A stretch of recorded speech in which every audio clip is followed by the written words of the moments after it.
Mesdames, Messieurs, chers amis, guidée par l'idéologie ultralibérale, l'Union européenne s'est mise en tête de signer des accords de libre-échange avec les États du monde entier. 12 accords ont déjà été signés, la plupart étant déjà appliqués, pour certains depuis plusieurs années. Le problème de ces accords, c'est que les négociateurs européens ont pris la fâcheuse habitude d'y insérer des chapitres qui ouvrent largement le marché européen aux produits agricoles de nos États partenaires.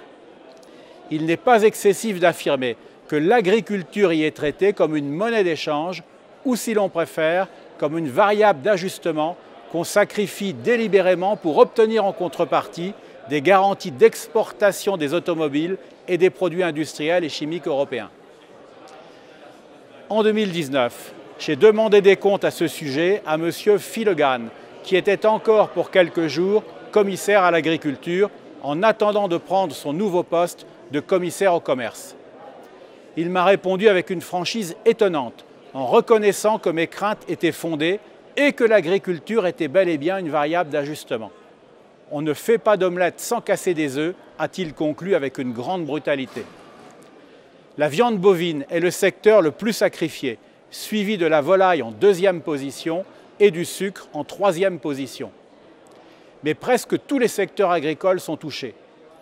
L'accord avec la Nouvelle-Zélande prévoit par exemple d'importer chaque année, sans droit de douane, 38 000 tonnes de viande ovine, 36 000 tonnes de beurre, 25 000 tonnes de fromage, 15 000 tonnes de poudre de lait et 10 000 tonnes de viande bovine.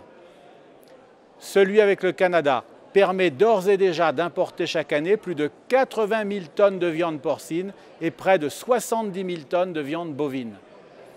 Et celui avec le Chili programme l'importation de 40 000 tonnes de poulet par an. Ce dernier accord mérite une mention particulière, car la contrepartie demandée au Chili est de fournir à l'Union, et notamment à l'Allemagne, le cuivre, le lithium et l'hydrogène dont elle a besoin pour développer son industrie électrique. La transition écologique de l'Union se révèle être ainsi un motif supplémentaire pour sacrifier notre agriculture. Certes, l'Union a sorti ses accords de clauses de protection de nos indications géographiques protégées. Mais c'est une bien faible consolation, car moins de 10% de ces indications bénéficient de cette protection. Sur plus de 3100 indications géographiques protégées dans l'Union, seules 172 sont par exemple prises en compte par l'accord avec le Canada. Cette situation est d'autant plus grave que les produits agricoles qui entrent ainsi massivement dans l'Union ne sont pas tenus de respecter les normes européennes en matière environnementale et sanitaire. Ils font ainsi subir une concurrence déloyale à nos agriculteurs. Les clauses miroirs que nous promettait le président Macron quand il présidait l'Union sont restées des rêves. Tout au plus trouve-t-on dans les accords les plus récents, comme celui avec le Chili, des clauses de durabilité qui font référence au respect de l'environnement. Mais les chambres d'agriculture françaises ont publié un rapport récent qui démontre que ces clauses ne sont pas contraignantes et qu'elles n'ont aucun poids réel dans la mesure où aucune sanction n'est prévue pour punir leur violation. Il faut dénoncer ce sacrifice délibéré de l'agriculture européenne et s'efforcer de renégocier ces accords dès que nous serons en mesure de le faire. Dans l'immédiat, le plus urgent est d'empêcher la conclusion de nouveaux accords de libre-échange qui accentueraient la crise agricole. Je me réjouis que grâce aux pressions des partis nationalistes des États membres de l'Union, le projet d'accord avec l'Australie vienne d'être abandonné, car il aurait porté le coup de grâce à notre élevage bovin. Il faut maintenant résister à l'Allemagne, qui fait pression pour réouvrir les négociations concernant l'accord avec le Mercosur, accord qui serait encore plus catastrophique pour notre agriculture. La victoire est possible, comme en témoigne un passé récent.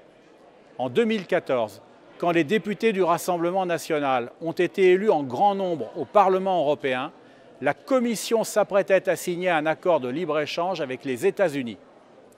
Ils ont alors tiré la sonnette d'alarme avec leurs alliés de l'époque. Et je suis même allé rencontrer à Washington en 2015 les négociateurs américains pour ramener les preuves des dangers de ce projet d'accord pour notre agriculture. On a pu ainsi alerter l'opinion publique et retarder l'adoption de l'accord. On connaît la suite. Donald Trump a été élu président des États-Unis et a mis fin au projet. Nous devons continuer à nous battre. Nos agriculteurs sont les garants de notre sécurité alimentaire et ils contribuent en outre à préserver nos paysages, nos traditions et nos identités nationales. Ils méritent qu'on les défende.